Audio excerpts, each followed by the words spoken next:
बंदर और बड़ी मछली। एक घना जंगल था। जंगल में एक बंदर था। उसी जंगल में कुछ ही दूर एक खूबसूरत सा तालाब था। उस तालाब के किनारे एक आम का पेड़ था। उस आम के पेड़ पर बहुत प्यारे और मीठे आम लगते थे। एक दिन बंदर खाने की तलाश में उस आम के पेड़ पर पहुंचा। उसने देखा, वाओ, यहाँ तो बहुत सारे आम हैं। मैं तो रोज आकर यहाँ से अपने लिए आम ले सकता हूँ। मेरा पेट भी भर जाएगा और मजा भी आएगा। ये सोचकर बंदर पेड़ पर चला, कूदता फांदता मस्ती करता आम खाए और वापस चला गया। इसी तरह से बंदर रोज पेड़ पर आता, एक आम खाता और घर वापस चला जाता। इस तरह से दिन गुजरते जा रहे थे। एक दिन बंदर भूखा भूखा रोज की तरह आम के पेड़ पर आया। खूब देर ऊपर चढ़ने के बाद उसने देखा कि आम के पेड़ पर एक ही आम लगा था। ओह, आज तो एक ही आम बचा है। मैं इसे बड़े मजे से खाऊंगा।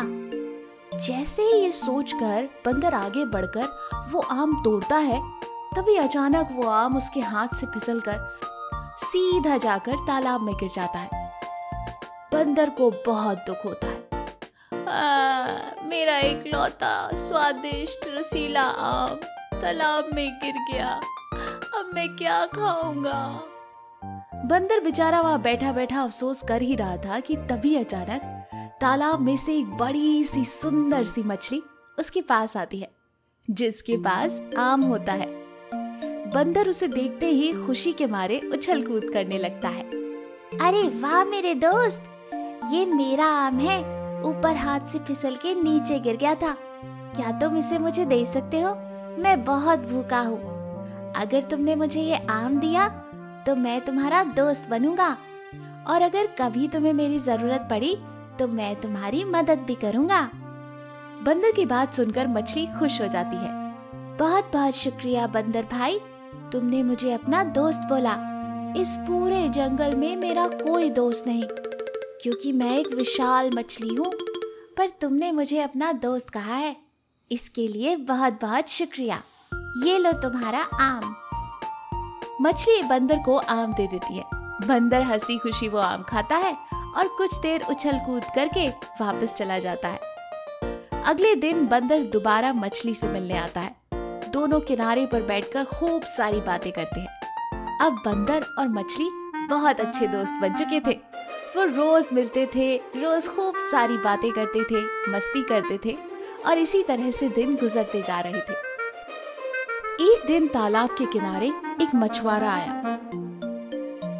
उसने सोचा, मैंने सुना है कि इस तालाब में एक बहुत बड़ी मछली है। ये मोटी ताजी मछली मेरे हाथ लग जाए तो आज मेरा दिन बन जाए। ये सोचकर उसने नदी में जाल बिछाया, और बेचारी हमारी बड़ी मछली उस जाल में फंस गई। जाल बिछाकर मछुआरा थोड़ी दूर जाकर बैठ जाता है। तभी अचानक वहां पर उसका दोस्त बंदर आता है। अपनी दोस्त को जाल में फंसा देख बंदर हैरान रह जाता है। अरे, ये क्या हुआ तुम्हें? मछुआरे ने मुझे जाल में फंसा लिया है दोस्त। प्लीज मेरी मदद करो, मुझे इस जाल से बाहर निकालो, वरना वो मुझे मार कर खा जाएगा। अपने दोस्त को मुसीबत में देख बंदर ने तरकीब सुझाई। उसने थोड़ी देर इधर उधर देखा और तभी उसे नदी के किनारे उस मछुआरे का पैसों का थैला मिल गया। उसने तुरंत वो पैसों का थैला लिया और आम के पेड़ के ऊपर चढ़ गया। थोड़ी देर बाद जब मछुआरा जाल से मछली को निकालने वहां आया तो बंदर ने उसे आवाज लगाई। मछुआरे, ये देख मेरे पास क्या है। अपने पैसों का थैला बंदर के पास देखकर मछुआरा चौंक गया। अरे, इसमें मेरे सारे पैसे हैं। कृपया कर बंदर, ये मुझे वापस दे दो। ऐसे कैसे वापस दे दूं? पहले मेरे दोस्त को अपने जाल से छोड़ो, नहीं तो मैं ये पैसों का थैला नदी में फेंक दूंगा। अरे नहीं नहीं, ऐसा मत करना। मेरे पूरे महीने भर के पैसे हैं उसमें, मैं तो बर्बाद हो जाऊंगा। मैं तुम्हारे दोस्त को छोड़ दूंगा। कृपया कर वो पैसों की थैली मुझे आराम से हाथों में आकर दे। ऐसे कैसे? पहले मेरे दोस्त को छोड़ो। बंदर की बात सुनकर मछुआरे ने तुरंत मछली को छोड़ दिया।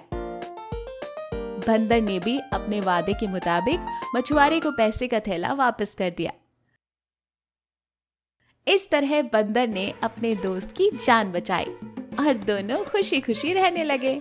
इस कहानी से हमें ये सीख मिलती है कि बुरे वक्त पर हमें हमारे दोस्तों की मदद करनी चाहिए और सच्चे दोस्त आपको कभी बुरे वक्त पर अकेला नहीं छोड़ते। आपको हमारी ये कहानी कैसी लगी हमें कमेंट बॉक्स में जरूर बताएं और यदि आप ऐसी ही और भी कहानियां सुनना चाहते हैं तो हमारे चैनल को सब्सक्राइब करना ना भूलें। शुक्रिया। बेवकूफ शेर। एक घना जंगल था। जंगल का राजा शेर था। शेर के पास एक लोमड़ी थी। वो हमेशा ही शेर की झूठी तारीफ करती रहती थी। एक दिन शेर लोमड़ी से पूछता है, इस जंगल के जानवरों में मेरे बारे में क्या सोच है?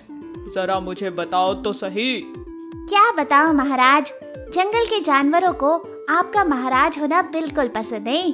किसी ने भी आपके बारे में कुछ नहीं पूछा। इस जंगल के सारे जानवर मुझसे डरते हैं। मेरा सामना कोई नहीं कर सकता। हा हा हा हा। एक काम करो, तुम जाकर सारे जानवरों को मेरे सामने आने के लिए कहो।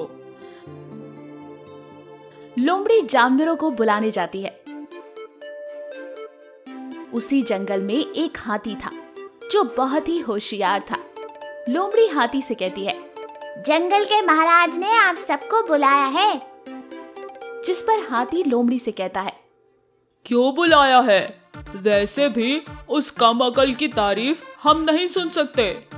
मुझे क्या पता आप सबको क्यों बुलाया है। चुपचाप आ जाना, मैं बस ये कहने आई थी। ये कहकर लोमड़ी वहां से चली जाती है। हाथी और बाकी के जानवर शेर के पास हाजिर होते हैं। फिर शेर उन सब से कहता है, मैंने पास के जंगल के राजा को हाथी पर बैठकर सवारी करते हुए देखा है।